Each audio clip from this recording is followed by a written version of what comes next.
মার্কিন প্রেসিডেন্ট হিসেবে দ্বিতীয়বার অভিষেক হওয়ার এক সপ্তাহ পর ডোনাল্ড ট্রাম্পের সঙ্গে টেলিফোনে কথা বলেছেন ভারতের প্রধানমন্ত্রী নরেন্দ্র মোদি।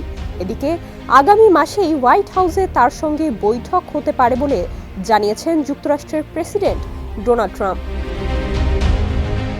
ওয়াশিংটনে আমন্ত্রণ পাচ্ছেন ভারতের প্রধানমন্ত্রী নরেন্দ্র মোদি।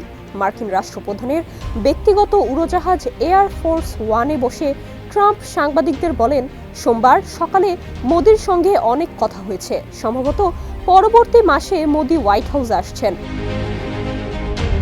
মোদির সঙ্গে ফোনে কি কথা হয়েছে তা নিয়ে সাংবাদিকদের প্রশ্নের জবাবে এসব কথা বলেছেন মার্কিন প্রেসিডেন্ট। ট্রাম্প বলেছেন, ভারতের সঙ্গে আমাদের সম্পর্ক অনেক ভালো।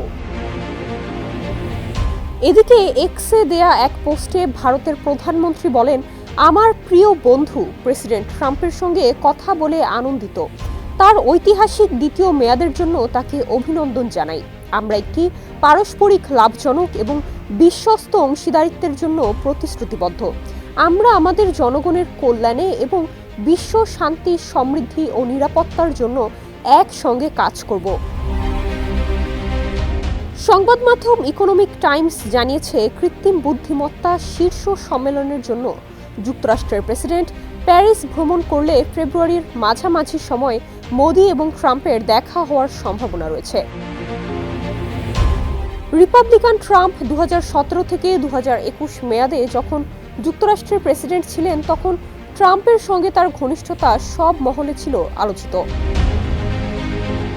2021 সালের নির্বাচনে হারলেও গত নভেম্বরে পুনরায় ভোটে জেতার পর গত 20 জানুয়ারি প্রেসিডেন্ট হিসেবে পুনরায় শপথ নেন ট্রাম্প। তার অভিষেক অনুষ্ঠানে ভারতের পক্ষ থেকে প্রতিনিধিত্ব করেছিলেন পররাষ্ট্রমন্ত্রী এস জয়শঙ্কর। মোদি সেই অনুষ্ঠানে আমন্ত্রণ পেয়েছিলেন কিনা তা কোনো তরফে নিশ্চিত করা হয়নি। এছাড়া মোদি ও ট্রাম্পের পপুলিস্ট চরিত্রে সমরূপতার কথা আন্তর্জাতিক সংবাদ মাধ্যমে এসেছে বহুবার। ধারণা করা হচ্ছে, যুক্তরাষ্ট্রের প্রেসিডেন্ট ডোনাল্ড ট্রাম্প যদি এআই শীর্ষ সম্মেলনে প্যারিসে যোগ নাও দেন, তাহলে তার সঙ্গে বৈঠকের জন্য মোদি ফেব্রুয়ারিতে ওয়াশিংটন সফর করতে পারেন। শিয়া বাটার ও ভিটামিন ই সমৃদ্ধ lily glam beauty soap. Lily, always beautiful. সংশ্লিষ্ট সূত্র ইকোনমিক টাইমসকে জানিয়েছে, ট্রাম্প মোদির বৈঠকের কোনো তারিখ চূড়ান্ত করা হয়নি। তবে অবৈধ অভিবাসী ও শুল্ক নিয়ে সম্ভাব্য উত্তেজনার পটভূমিতে সব ধরনের বিকল্প বিবেচনা করা হচ্ছে।